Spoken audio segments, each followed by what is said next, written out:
ایک بوڑھے باپ نے اپنے بچے سے پوچھا کہ بیٹا یہ دیوار پہ کیا بیٹھا ہوا ہے؟ تو بیٹے نے کہا کوا. کیا کہا؟ کوا. بوڑھے نے پھر پوچھا. آج کی جو ینگ جنریشن ہے نا, وہ اپنے باپ کے زیادہ سوالات برداشت, بولو نا, وہ خدا کی قسم سارا دن موٹیویشنل اسپیکر کو سنتی رہے گی نا, پھر بھی اپنے باپ کی بات اس کو برداشت نہیں ہوگی. دم ہی نہیں ہے اس میں, معاشرے کی اصلاح ہے ہی نہیں. تو اس بوڑھے نے کہا کہ بیٹا یہ کیا ہے, یہ کیا ہے؟ تو بیٹے نے کیا جواب دیا؟ کوا. دوبارہ اس نے پوچھا بیٹا یہ کیا ہے؟ بیٹے نے کیا کہا؟ کوا. تیسری دفعہ پوچھا تو کوئی بہت ہی شریف خاندان کا بیٹا تھا, تو تیسری دفعہ میں سوال برداشت کر گیا. ورنہ آج نوجوان کے پاس بوڑھے باپ اور بوڑھی ماں کو برداشت کرنے کا حوصلہ نہیں ہے. 2-3 سوالات پر ہی آگ بگولا ہو جاتے ہیں. وہ مجھ سے کہتے ہیں میرے ابا ایسے, میرے پاپا ویسے. او بھائی, اگر تیرے ابا اچھے ہوتے تو اچھا تو دوست بھی ہو تو اس کے ساتھ اچھا سلوک کرنا چاہیے نا. ابا اما تو خراب ہوں پھر اچھا سلوک کرنے کا حکم, اس لیے کہ ان کے احسانات ان کی برائیوں سے بولو زیادہ ہیں. جو احسان انہوں نے کر دیا وہ ایسا آپ پر احسان کر دیا ہے کہ اب اس کا بدلہ قیامت تک آپ نہیں چکا سکتے. تو وہ باپ نے دوبارہ پوچھا, تیسری دفعہ پوچھا یہ کیا ہے؟ تو بیٹے نے کہا کیا ایک سوال کی پخ لگا کے رکھی ہوئی, کچھ اور کام کر لو ابا, بار بار ایک ہی سوال ریپیٹ کر رہے ہو. تو باپ کو اپنا زمانہ یاد آیا. اس نے کہا بیٹا جب تو چھوٹا تھا نا, تو نے 20 مرتبہ مجھ سے پوچھا تھا کہ ابو یہ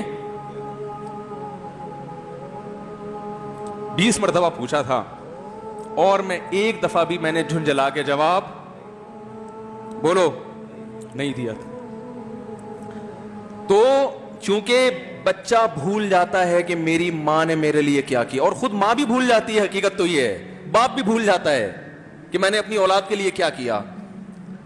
اللہ چونکہ یاد رکھتا ہے اس لیے اس نے قرآن میں بار بار ماں باپ کو بیان کیا ہے, بہت زیادہ بہت زیادہ. وَوَصَّيْنَا الْإِنسَانَ, فرمایا آرڈر نہیں دے رہا,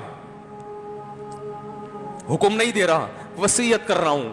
جیسے کوئی مرتے ہوئے دنیا سے جاتا ہے نا, ایسے وصیت کر رہا ہوں, حکم نہیں. وصیت حکم سے بڑھ کر چیز ہے کہ ان کو نہیں بھولنا ہے, تم نے ان کو نہیں بھولنا ہے. تو میرے لیے سب سے مشکل جو ٹاپک ہے نا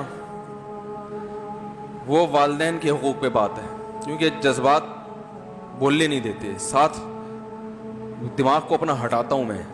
جو آج کل والدین کے ساتھ ہو رہا ہے, اپنی بیوی کو دیکھا کرو یار, کیسے پالتی ہے, کیسے پالتی ہے بچوں کو آپ کے, دیکھا کرو کیسے صبح صبح ان کے کپڑے استری کر رہی ہوگی, کیسے محبت سے ناشتہ بنا رہی ہوگی, کیسے محبت سے وین میں بٹھا رہی ہوگی. عورت کسی کے لیے بھی منافقت رکھ سکتی ہے, کسی سے بھی دشمنی رکھ سکتی ہے. اولاد کے لیے ماں سے بڑا تحفہ بولو, اولاد کے ساتھ کبھی بھی برا نہیں سوچتی ہو. ایسا اللہ نے اس پر احسان کیا, آج وہ برداشت نہیں ہو رہی. کمبخت مرنے کے بعد غسل نہیں دے رہے ہوتے اس کو. باپ مر گیا فوراً عیدی سینٹر غسل کے لیے, ماں مر گئی عیدی سینٹر. او بھائی اب تو آخری سفر ہے, بیٹی کو چاہیے ماں کو گود میں بٹھا کے غسل دے, فخر کرے, اس کی باڈی پہ ہاتھ نہیں لگا رہے, مر گئی ہے. کیسے یہ ہے اللہ کے ہاں میرے بھائی, تمہاری دولت کی کوئی ویلیو بولو نہیں ہے. تم کتنے بڑے سائنٹسٹ بن جاؤ, پہلے انسان بنو. انسان کچھ دنیا سلوٹ کرے گی مرنے کے بعد, خدا نہیں مانے گا. بہت سے لوگوں کی قبروں پہ 21 توپوں کی سلامی ہوتی ہے, بڑے بڑے پروٹوکول دیے جاتے ہیں. آخرت میں پتا چلے گا کہ کتنی توپوں کی سلامی کا مستحق تھا, کتنی توپوں کی سلامی کا حقدار تھے, آخرت میں پتا چلے گا.